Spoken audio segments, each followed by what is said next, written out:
गाना। आज 20 सालों बाद रमेश अपनी दुल्हन नैना के साथ अपने गांव के अपने पुराने घर आता है। सभी लोग बहुत खुश थे। रूपा भी अपनी बहू का स्वागत करने में लगी थी। पर ये क्या, रूपा जैसे ही अपनी बहू की आरती उतारने जाती है, अचानक से तेज हवाएं चलने लगती है। घर की लाइट चली जाती है और आरती का थाल का दीपक बुझ जाता है। माँ, ये सब क्या हो रहा है? अचानक से ये मौसम कैसे बदल गया? अरे बेटा, ये गांव है। गांव में अक्सर ऐसा ही होता है। किसी भी वक्त मौसम बदल जाता है और कभी भी लाइट चली जाती है। दीपाली बेटा, किचन से मोमबत्तियां तो ले आ। रूपा के कहने पर दीपाली किचन में मोमबत्ती लेने जाती है। लाइट ना होने की वजह से घर में काफी अंधेरा था, इसलिए दीपाली अपने फोन का टॉर्च ऑन करती है और टॉर्च ऑन करते ही उसे महसूस होता है जैसे कोई उसके सामने से गुजरा हो। मुझे ऐसा क्यों महसूस हुआ कि मैंने अभी यहाँ किसी को देखा? क्या सच में यहाँ कोई था या ये सिर्फ मेरा वहम था? अरे दीपाली बेटा, मिले कि नहीं मोमबत्ती? हाँ माँ, बस अभी लाती हूँ। दीपाली सारी बातों को भूलकर मोमबत्ती जलाती है और जैसे ही मोमबत्ती लेकर वापस बाहर जाने के लिए पीछे मुड़ती है तो उसके सामने एक 10 साल की छोटी बच्ची खड़ी होती है। उस बच्ची की एक झलक देखते ही दीपाली डर जाती है और जोर जोर से चिल्लाने लगती है। तभी अचानक से लाइट आ जाती है। दीपाली की आवाज सुनकर शंकर और छोटा भाई पवन उसके पास पहुंचते हैं। क्या हुआ दीपावली बेटा? पापा, मैंने किसी को देखा। दीदी यहाँ पर कोई नहीं है। अंधेरे में वहम हुआ होगा आपको। अब चलो, दरवाजे पर भैया भाभी कब से खड़े हैं। दीपाली भी इसे अपना एक वहम समझकर सबके साथ बाहर चली जाती है, जहां वो लोग अपनी भाभी का स्वागत करते हैं। नैना अपने पैरों से कलश को गिराकर थाल में पैर रखती है और घर के अंदर जाती है। सब घर के अंदर चले जाते हैं। भाभी, मैं आपकी ननद नहीं, आपकी छोटी बहन और फ्रेंड की तरह हूँ। इसलिए कभी भी आपको ये लगे कि भैया आपको सता रहे हैं तो आप उनकी शिकायत मुझसे कर देना। भाभी भैया की शिकायत करे या ना करे, पर मुझसे और माँ से तेरी शिकायत जरूर करेगी। सभी आपस में बैठकर हंसी मजाक कर रहे थे। नैना भी घूंघट किए अपने बिस्तर पर बैठी थी। वो सब आपस में बात कर ही रहे होते हैं कि तभी उन्हें एक अजीब डरावनी आवाज सुनाई देती है और कमरे की खिड़की अपने आप ही खुल जाती है। मुझे इसीलिए गांव पसंद नहीं। गांव में ऐसी ही डरावनी आवाजें आती हैं। मैंने तो सुना है गांव में बहुत सारे भूत भी होते हैं और इस मौसम को पता नहीं क्या हो रहा है। मुझे तो बहुत डर लग रहा है। मैं तो अपने कमरे में जा रही हूँ सोने। बाय भाभी, हम कल बात करेंगे। अब सब अपने कमरे में सोने चले जाते हैं। नैना अपने कमरे में बिल्कुल अकेली थी। कुछ देर बाद रमेश अपने कमरे में आता है और देखता है कि नैना खिड़की के पास खड़ी होकर बाहर की ओर एक टक नजरें लगाकर देख रही थी। क्या हुआ नैना? बाहर क्या देख रही हो? मैं बाहर का मौसम देख रही हूँ रमेश जी। इस मौसम को देखकर ऐसा लग रहा है जैसे आज कोई अपना बदला लेने के लिए आया है। तुम क्या बोल रही हो? मेरी कुछ समझ में नहीं आ रहा। और वैसे भी रात काफी हो चुकी है, अब हमें भी सो जाना चाहिए। चलो।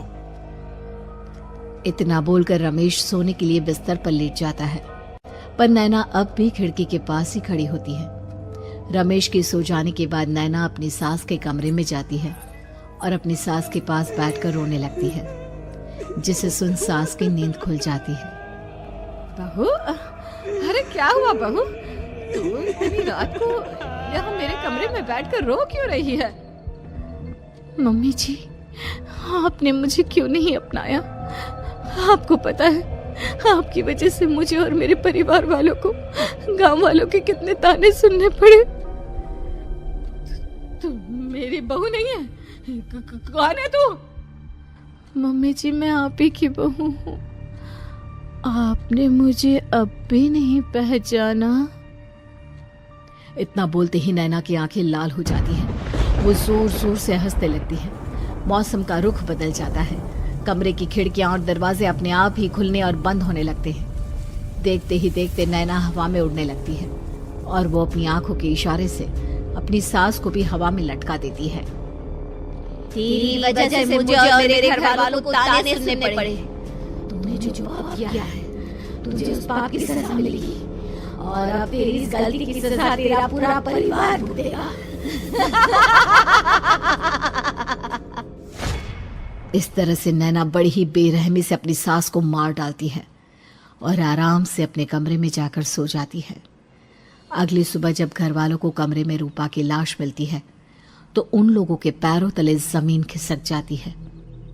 कल तक माँ बिल्कुल ठीक थी, फिर अचानक ऐसा क्या हुआ रात को कि माँ हम सबको छोड़कर चली गई। सारी गलती मेरी है। बेटे की शादी की खुशी में मैं ही रात को घर वापस नहीं आया और चला गया अपने गांव के दोस्तों से मिलने।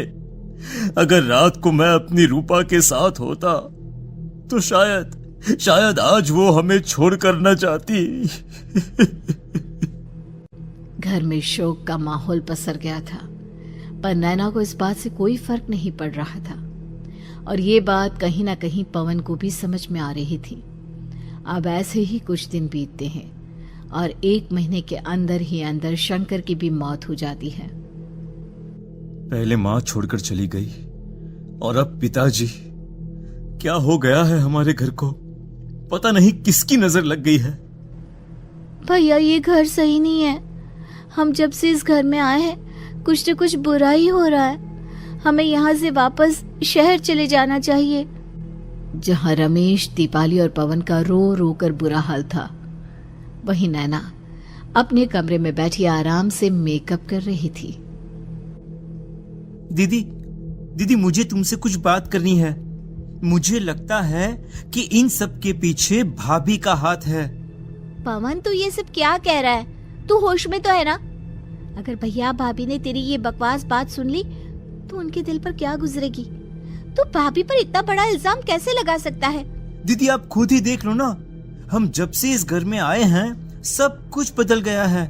शादी से पहले नैना भाभी ऐसी बिल्कुल नहीं थी, पर अब वो किसी से बात नहीं करती, ज्यादातर अकेले अपने कमरे में ही रहती है और कभी उनसे बात करो भी तो न जाने कैसी अजीबोगरीब तरह की बातें करने लगती हैं। तू पागल हो गया है? आप समझती क्यों नहीं है दीदी? देखो ना, हमारे घर में मौत का सिलसिला शुरू हो गया है, पर भाभी को कोई फर्क नहीं पड़ रहा। वो अभी भी मेकअप कर रही हैं, आराम से खाना खा रही हैं। और दीदी आपको पता है, जिस रात माँ की मौत हुई थी ना, उस रात मैंने भाभी को माँ के कमरे में जाते हुए देखा था। पवन की बातें सुन अब दीपाली के मन में भी शक पैदा होने लगता है और वो इस बारे में रमेश से बात करती है। रात को सब साथ में बैठकर खाना खा रहे थे, तभी कौन हो तुम और तुम ये सब क्यों कर रही हो? क्यों सबकी जान ले रही हो? रमेश जी ये आप क्या कह रहे हैं? मैं भला मम्मी जी पापा जी की जान क्यों लूंगी? मैंने कब कहा कि तुमने माँ पापा की जान ली? नैना तुम तो मेरी पत्नी हो, तुम थोड़ी किसी को मारोगी। नैना तुम नैना ही हो ना? रमेश की ये बात सुनते ही नैना खाना छोड़कर गुस्से में सबको देखने लगती है। नैना की गुस्से भरी आंख को देखकर तीनों भाई बहन डर जाते हैं। तभी नैना जोर जोर से हंसने लगती है। मैं ही तो हूँ आपकी पत्नी गौरी।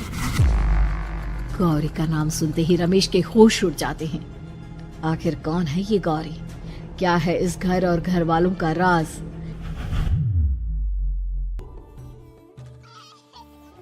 हमारे दोनों बच्चे एक साथ कितने अच्छे लग रहे हैं ना?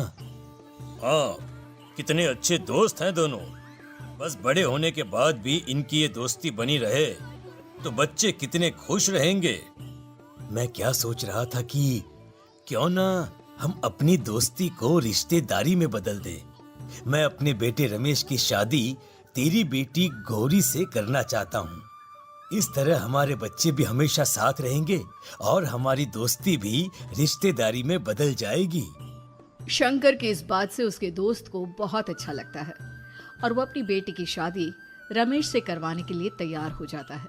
बहुत जल्द दोनों परिवार मिलकर बचपन में ही रमेश और गौरी की शादी करा देते हैं।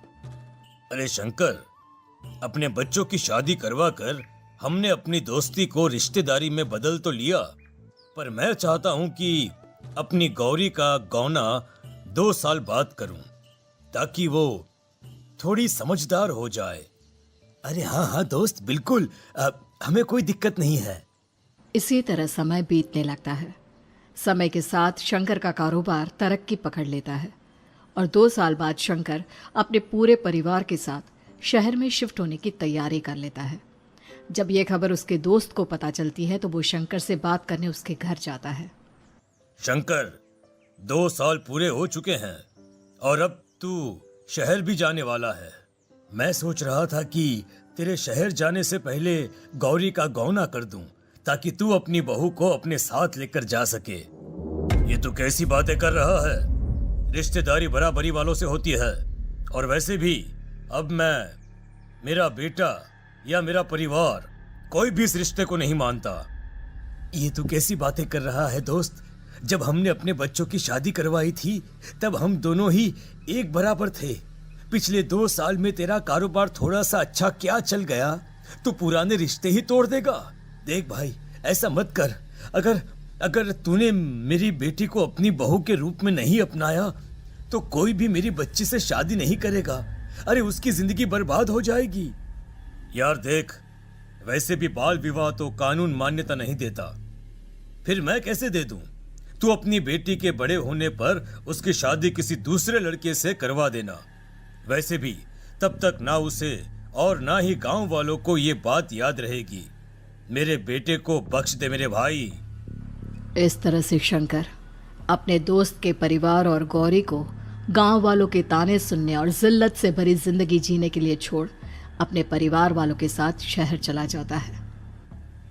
अरे इनकी गौरी में ही कोई दोष होगा, तभी तो लड़के वालों ने इनकी बेटी को अपनी बहू के रूप में नहीं अपनाया और उसको यहाँ छोड़कर शहर चले गए। अब कौन थामेगा ऐसी लड़की का हाथ? अरे पता नहीं कैसा आदमी है जो गांव वालों के इतने ताने सुनकर भी सर उठाकर गांव में चल रहा है। अरे अगर मेरी बेटी के साथ ऐसा हुआ होता ना तो मैं तो शर्म के मारे मर ही जाता। हाँ, दिन रात लोगों की नजरों में अपने लिए ग्रहण देख और सबके ताने सुन सुन अब गौरी के पिता हिम्मत हारने लगते हैं और एक रात गौरी के माता पिता खुदकुशी कर लेते हैं। ये सदमा गौरी भी सहन नहीं कर पाती और उसकी भी मृत्यु हो जाती है। तुम्हारे परिवार की वजह से हम लोगों ने अपनी इज्जत और जान गंवाई। इसका बदला तो तुम्हें चुकाना पड़ेगा, वो भी अपनी जान देकर। हंसते हुए अब नैना हवा में उड़ने लगती है। नैना अब पूरी तरह से बदल चुकी थी। गौरी की आत्मा उसके शरीर पर हावी हो चुकी थी। उसकी आंखें सफेद, पैर उल्टे, चेहरा काला और बाल बिखर गए थे। अब गौरी अपनी शैतानी शक्तियों से घर के हर कोने को अपने काबू में कर लेती है और सीधी दीवार पर जाकर चिपक जाती है। मुझे अपना बदला चाहिए। बदला लूंगी मैं तुम सबको खत्म कर दूंगी।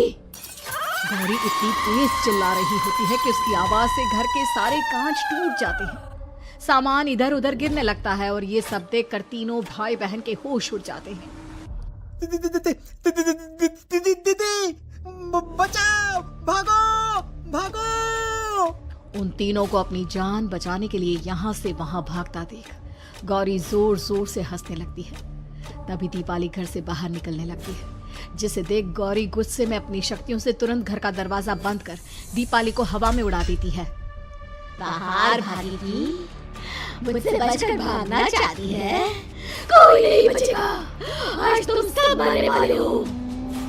अचानक घर में भूतिया आवाजें गूंजने लगती है, तेज हवाएं चलने लगती हैं। सोफा, टेबल, कुर्सी सब हवा में उड़ने लगता है। ये सब देखकर रमेश, दीपाली और पवन की रूह कांप जाती है। घर में ये सब होते हुए और अपनी बहन को हवा में उड़ते हुए देख रमेश और पवन को भी समझ में नहीं आ रहा था कि वो क्या करे, कैसे अपनी जान बचाए। इतने में गौरी अपनी आंखें दीपाली की तरफ करती है और अपनी शैतानी शक्तियों से उसका गला दबाने लगती है। भागने का बहुत शौक है ना, अब मैं तुझे इस दुनिया से ही भगा दूंगी। इतना बोलकर गौरी दीपाली को उठाकर फेंक देती है और दीपाली दीवार से टकराकर नीचे गिर जाती है। दीपाली के पूरे शरीर में चोट के निशान होते हैं और वो उठ भी नहीं पाती। दोनों भाई भागते हुए अपनी बहन के पास जाते हैं। ये तो बस शुरुआत है, मैं तुम तीनों को तड़पा कर मारूंगी। अरे अरे, पर हमने क्या किया है? हम तीनों भाई बहन तो निर्दोष हैं। गलती तो हमारे माता पिता ने की थी और उन्हें तुम पहले ही मार चुकी हो, फिर हमारे पीछे क्यों पड़ी हो? पवन के इतना बोलते ही गौरी एक हवा के झोंके की तरह उसके पास आती है और उसका गला पकड़कर उसे हवा में उठा देती है और रमेश को गुस्से भरी नजरों से देखती है। गलती मेरे परिवार की नहीं थी, पर सबको बोलना पड़ा। मैं किसी को नहीं छोड़ूंगी। गौरी पवन को हवा में उछाल देती है, जिस पर कमरे की छत से टकराकर जमीन पर आकर वो गिरता है। उसके सर और शरीर पर जगह जगह चोट लग जाती है और खून बहने लगता है, जिसे देख अब रमेश से चुप नहीं रहा जाता। गौरी, तुम्हारा गुनहगार मैं हूं। तुम्हारी शादी मुझसे हुई थी। अगर तुम्हें बदला चाहिए तो मुझसे लो। मेरे भाई बहन को छोड़ दो। तुम मुझे मार दो। मरना तो सबको पड़ेगा। अरे पर इसमें उन दोनों की कोई गलती नहीं है। प्लीज, मैं मानता हूं कि तुम और तुम्हारे परिवार के साथ जो कुछ भी हुआ वो गलत था, पर गौरी, मैं प्लीज मेरे भाई बहन को छोड़ दो। उन्हें तो इस बात के बारे में कुछ भी पता नहीं है। उनका इस सबसे कोई लेना देना नहीं है। तुम और तुम्हारा परिवार यही चाहता था ना कि मैं तुम्हें अपना लूं। उस समय मैं बच्चा था, मेरे पास इतनी समझ नहीं थी, पर आज मैं तुम्हें तुम्हारे इसी रूप में अपनाता हूं। मेरे साथ जो करना है कर लो, बस मेरे भाई बहन की जान बख्श दो उनकी जान। रमेश की ये बात सुनकर गौरी का गुस्सा थोड़ा शांत होता है। ठीक है, मैं तुम्हारे भाई बहन को नहीं मारूंगी, पर तुम्हें मरना होगा और तुम्हारी आत्मा को मेरे साथ शादी करनी होगी। मुझे मंजूर है। अब रमेश गौरी के साथ छत पर जाता है और छत से नीचे को जाता है। रमेश के मरते ही गौरी उसकी आत्मा को अपने साथ ले जाती है और इस तरह से रमेश खुद मरकर अपने भाई बहन को बचा लेता है।